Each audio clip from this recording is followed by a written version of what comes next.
Assalamualaikum warahmatullahi wabarakatuh. Selamat pagi anak-anakku semuanya yang soleh dan soleha. Apa kabarnya hari ini?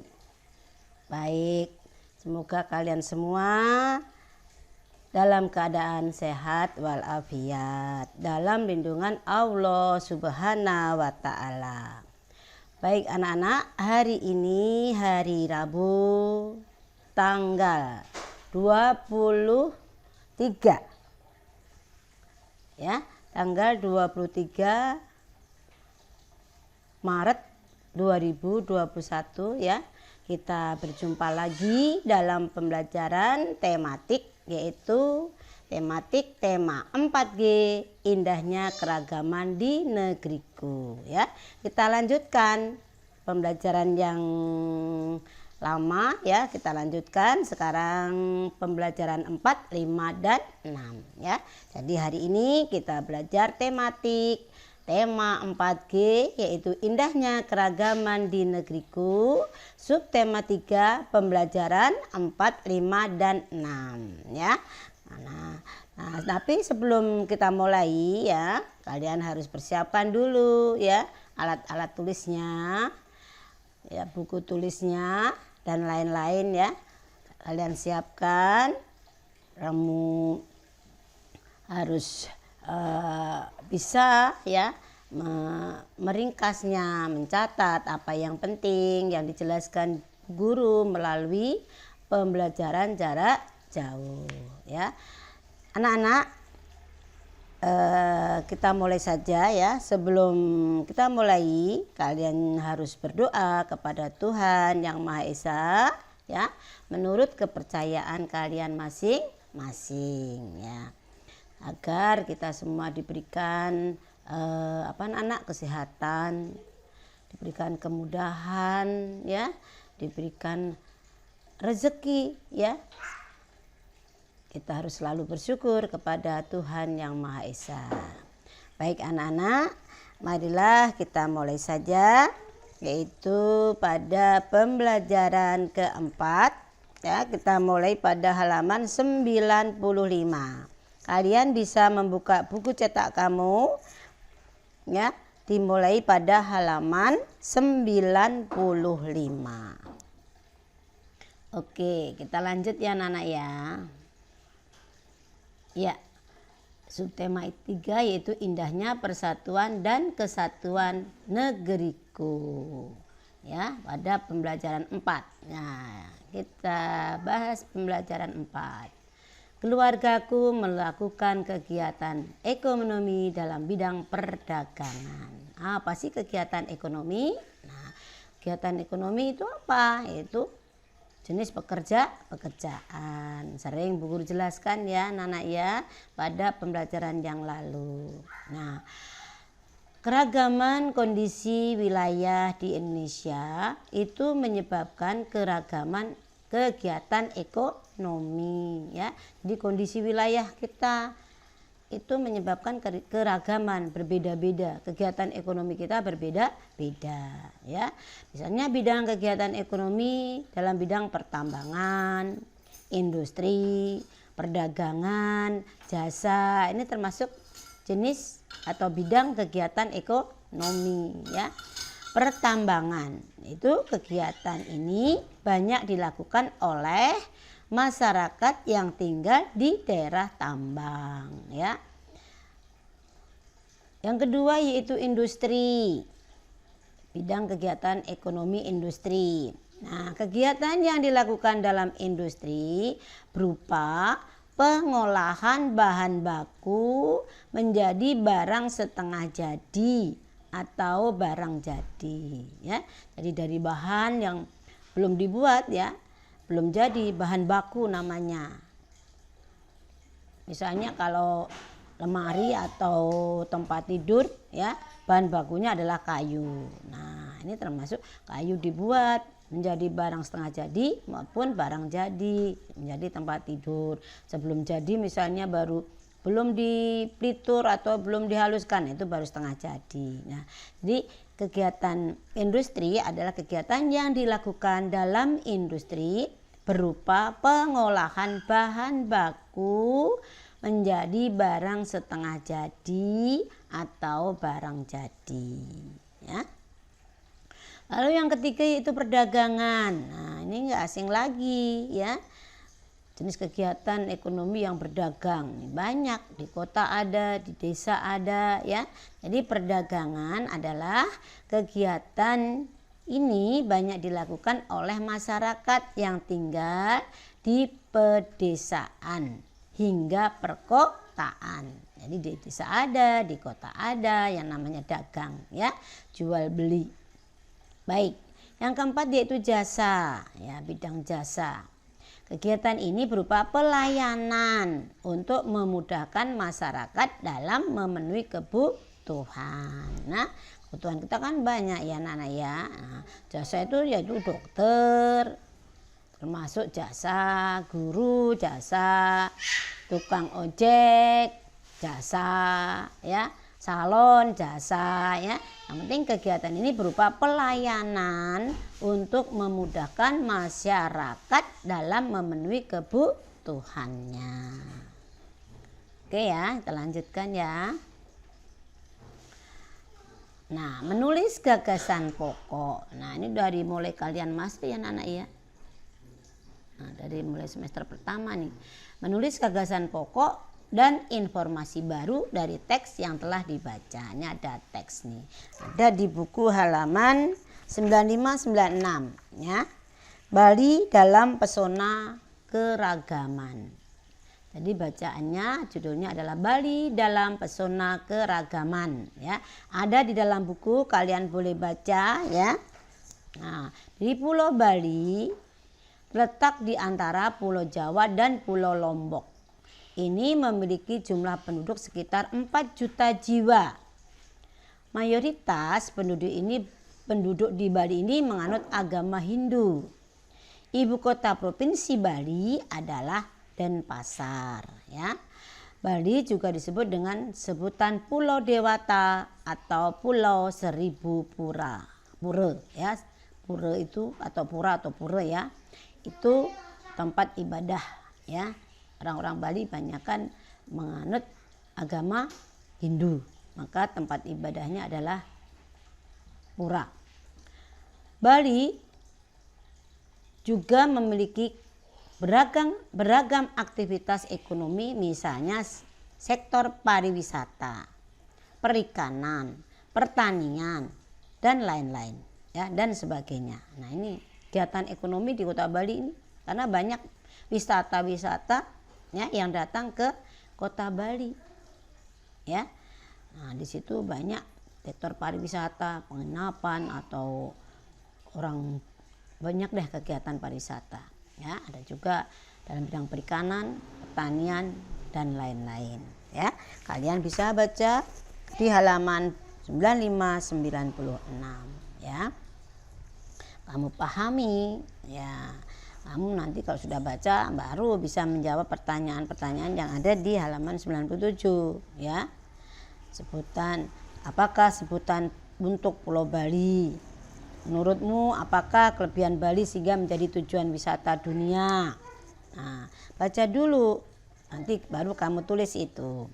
Apa saja aktivitas perekonomian di Bali? Nah, yang keempat, tuliskan gagasan pokok tiap paragraf. Ada berapa paragraf? Nah, kamu hitung 1, 2, ya, ada 2 paragraf. Gimana anak-anak ya? Nah, nanti kamu bisa kerjakan, belajar sendiri. Nah, lalu 5 buat ringkasan. Nah, ini kamu bisa ngerjakan ini kalau sudah membaca teks yang ada di buku halaman 9596 ya.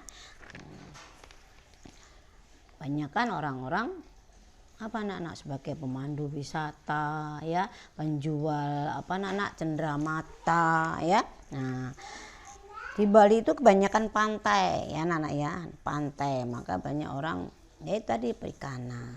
Dan juga kota-kota lain selain Bali juga banyak ya orang yang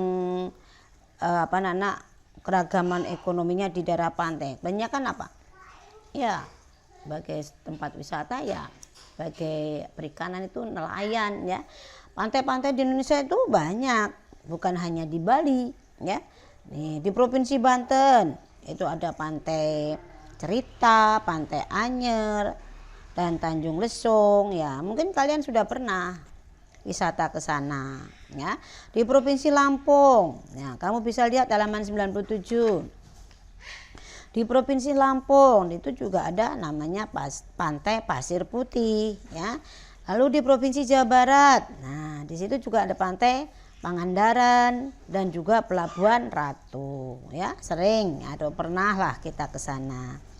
Di daerah istimewa Yogyakarta ya, di Provinsi daerah istimewa Yogyakarta itu pantai yang terkenal adalah Parangtritis ya, ini sebagai tempat wisata. Nah kalau di Provinsi Bali banyak ya, Pantai Kute, Pantai Sanur, Jimbaran, Pantai Nusa Dua, dan masih banyak lagi.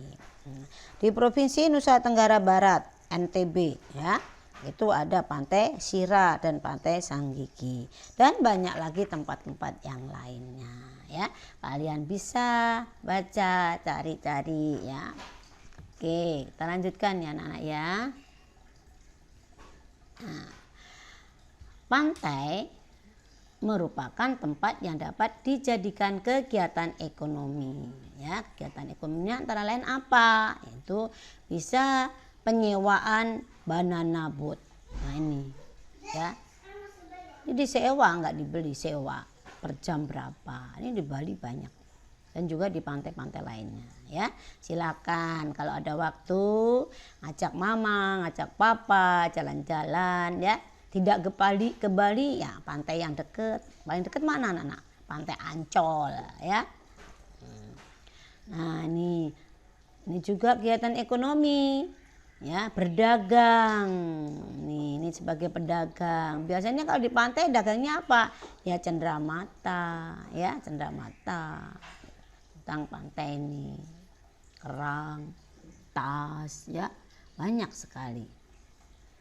Mungkin kalian lebih tahu karena pernah pergi ke Bali, pernah pergi ke pantai-pantai yang lain ya. Baik, kita lanjutkan. Menjelaskan, masih di pembelajaran 4 ya anak-anak ya. Menjelaskan sikap toleransi yang dapat diterapkan di lingkungan sekolah dengan tepat. Nah, halaman 98. Ya. Nah, apa sih toleransi? Toleransi itu menghormati, menghargai ya. Toleransi dapat terwujud dalam berbagai bentuk, antara lain antar umat beragama ya. Kita kan berbeda-beda agama ya anak-anak ya. Di Indonesia itu ada berapa agama? Islam, Kristen Protestan, Kristen Katolik, Hindu, Buddha, Konghucu, ada 6 ya. Nah kita walaupun berbeda-beda tetap bertoleransi, saling menghargai, saling menghormati. Nah ini contohnya nih ya. Toleransi dapat terwujud dalam berbagai bentuk, antara lain antar umat beragama, antar suku bangsa ya. Lalu toleransi sesuai budaya ya, dan toleransi jenis kelamin laki atau perempuan. Ini kita harus saling menghormati di antara agama yang berbeda, antara suku yang berbeda, budaya yang berbeda, jenis kelamin laki dan perempuan. Nah ini kita harus menghormati perbedaan itu namanya toleransi ya. Nah untuk menjaga persatuan dan kesatuan antar umat, maka diperlukan sikap toleransi ya. Oke, kita lanjutkan. Nah, menjelaskan sikap toleransi dalam keragaman. Toleransi itu apa? Nah, tadi sudah Bu Guru sebutkan. Toleransi itu adalah sikap saling menghormati antar sesama manusia ya. Kita ini adalah manusia, sama-sama ciptaan Allah ya. Nah, kita harus saling menghormati. Yang kaya menghormati yang miskin ya kan. Yang pokoknya saling menghormati ya. Beda agama juga saya menghormati ya kan. Nah, kita saling menghormati karena kita sama-sama manusia, sama-sama ciptaan Allah, ya. Berikut bentuk-bentuk toleransi dalam keragaman di Indonesia. Nih, 1. Toleransi dalam keragaman agama. Ya, ini perlu kamu pahami nih ya. Nih. Berikut bentuk-bentuk toleransi dalam keragaman di Indonesia. Catat ya anak-anak ya. 1. Toleransi dalam keragaman agama. Ya, bagaimana contohnya? Nah, menghormati orang yang sedang beribadah. Lalu saling menghormati dan bekerja sama antar umat beragama. Menjaga kerukunan antar umat beragama. Tidak memaksakan suatu agama kepada orang lain, ya. Nah, ini contoh toleransi dalam keragaman agama, ya. Banyak ya contoh-contoh yang lain. Coba gitu. Yang kedua yaitu toleransi dalam keragaman suku bangsa. Kalian kan tahu ya, Indonesia itu terdiri dari bermacam-macam suku bangsa. Nah, kita harus bertoleransi ya, saling menghormati antar suku ya. Jawa, Sunda, Batak dan sebagainya. Walaupun kita berbeda suku, tapi harus kita hormati ya, harus bertoleransi. Bagaimana caranya? Saling menghormati antar suku, berteman tanpa membedakan suku dan ras, lalu mengembangkan rasa persatuan dan cinta tanah air ya. Nah, itu contoh toleransi dalam keragaman suku bangsa. Yang ketiga, toleransi dalam keragaman budaya ya. Kita kan budayanya berbeda-beda ya. Setiap suku mempunyai budaya masing-masing. Nah, kita wajib bertoleransi. Contohnya bagaimana? Itu tidak mengejek budaya dari daerah lain. Mau mempelajari budaya dari daerah lain.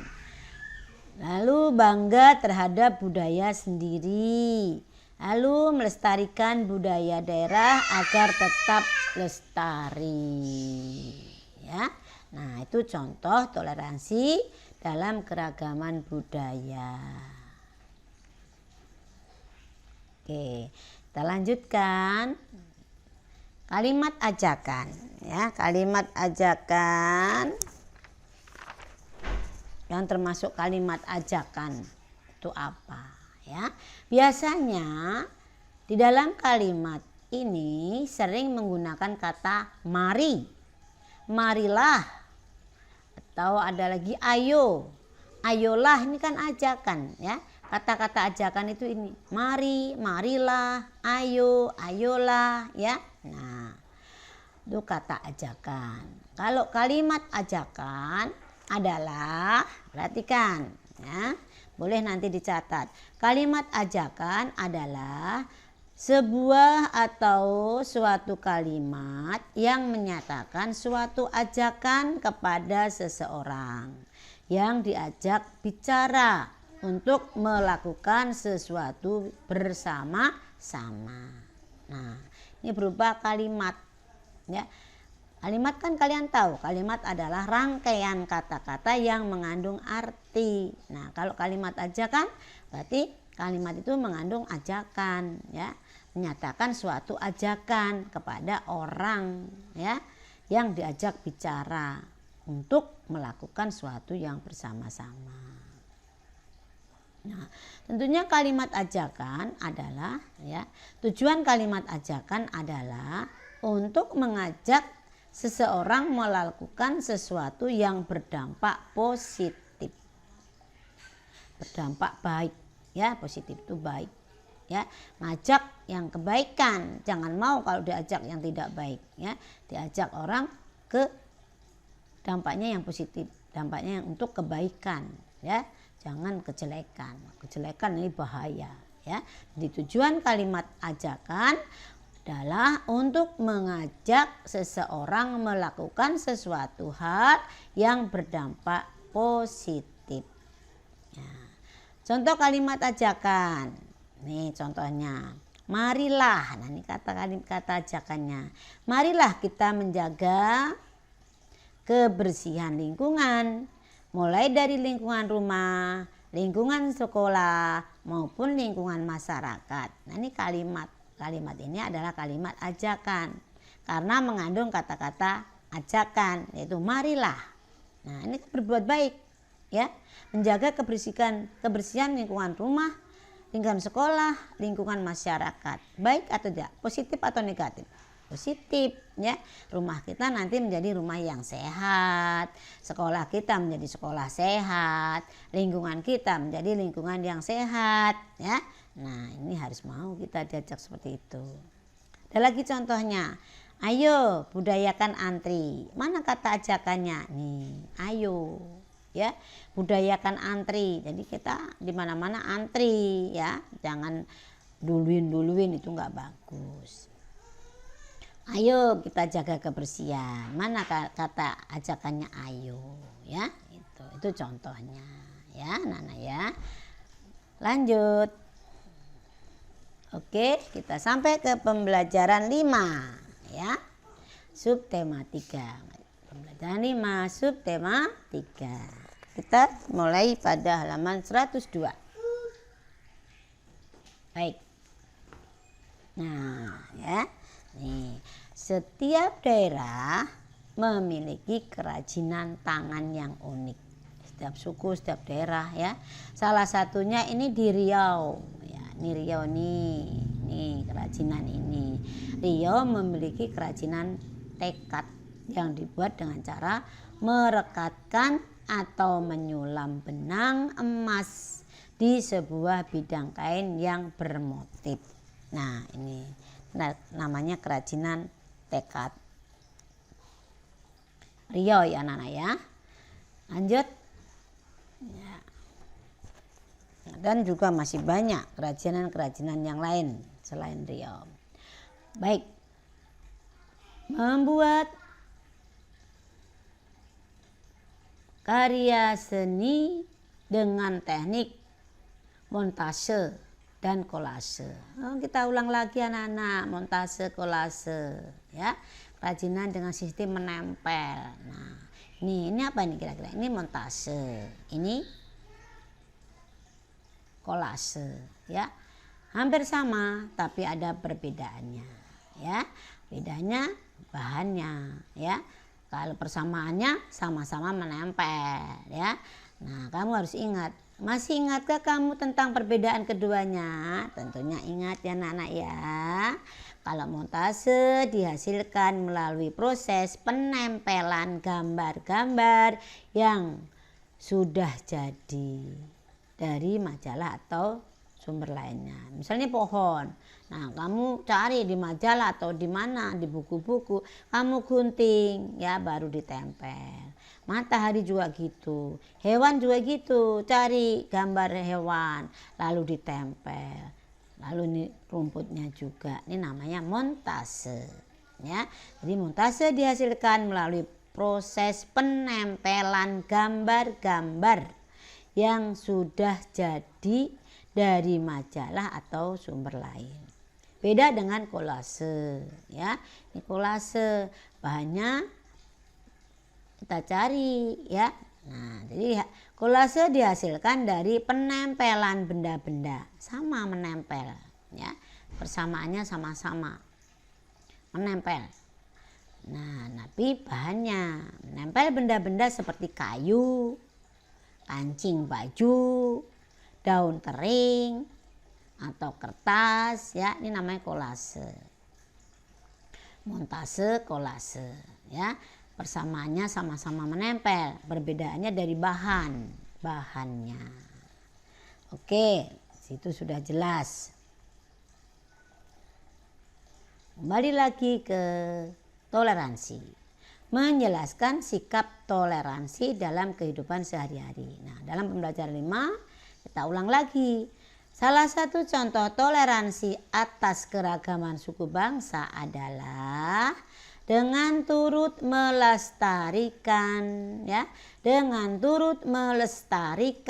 dan menjaga peninggalan bersejarah di Indonesia dan juga menghormati perbedaan adat istiadat. Nah, ini contoh toleransi atas keragaman suku bangsa, ya. Ikut melestarikan peninggalan bersejarah, ya, menghormati perbedaan adat. Nah, itu contohnya.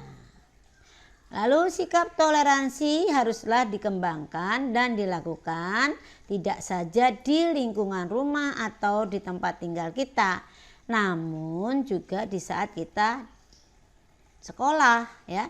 Saat kita di sekolah ataupun saat berada di tempat umum, ya.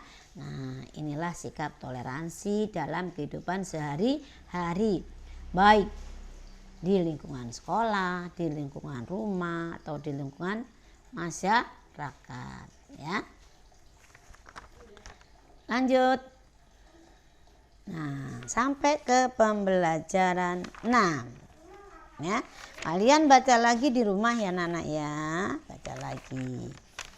baca lagi yang baik di rumah, yang teliti ya, agar kamu ngerti. Nah, untuk pembelajaran 6, ya, itu dimulai hari 108.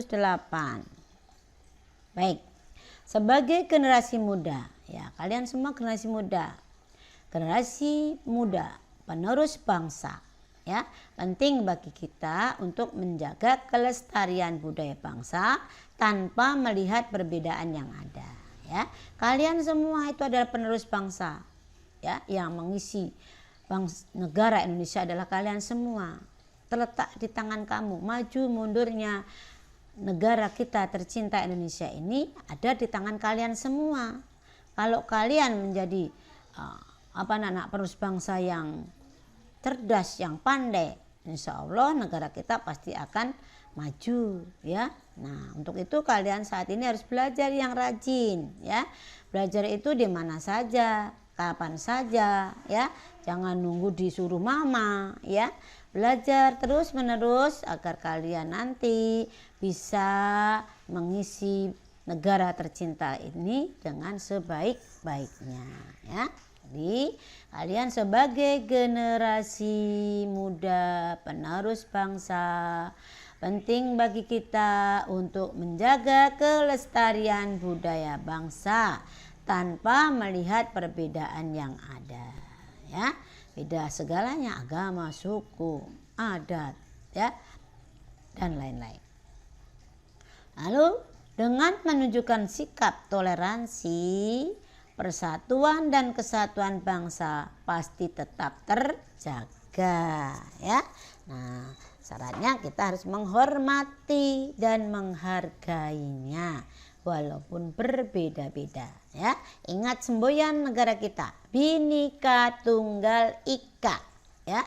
Itu semboyan negara Indonesia, Bhinneka Tunggal Ika. Walaupun berbeda-beda tetapi tetap satu, ya. Itu artinya. Ya. Masih di pembelajaran ke-6. Membuat wayang dengan teknik mozaik. Ya, membuat wayang dengan teknik mozaik. Nah, tadi kan sudah dijelaskan ya mozaik, ya. Nah, wayang termasuk budaya ya Nana, ya. Membuat wayang dengan teknik mozaik. Wayang adalah karya seni yang memiliki bentuk menyerupai manusia, ya. Wayang itu budaya Jawa Barat ada, Jawa Tengah ada, ya. Nah, wayang pada umumnya dibuat dari bahan khusus, misalnya kulit dan kayu yang diukir. Ada beberapa jenis wayang yang ada di Indonesia, seperti ini wayang golek, ya. Wayang golek adalah wayang 3 dimensi. Bisa dilihat dari depan, di belakang maupun samping ya. Nah, makanya disebut 3 dimensi. Jadi wayang golek adalah wayang 3 dimensi yang terbuat dari kayu ya. Nah, ini berasal dari daerah Jawa Barat. Cerita yang dibawakan berisi nasihat-nasihat ya, juga hiburan ya anak-anak ya. Ini namanya wayang golek ya. Seni atau budaya dari Jawa Barat. Nah, kita boleh mempelajarinya ya.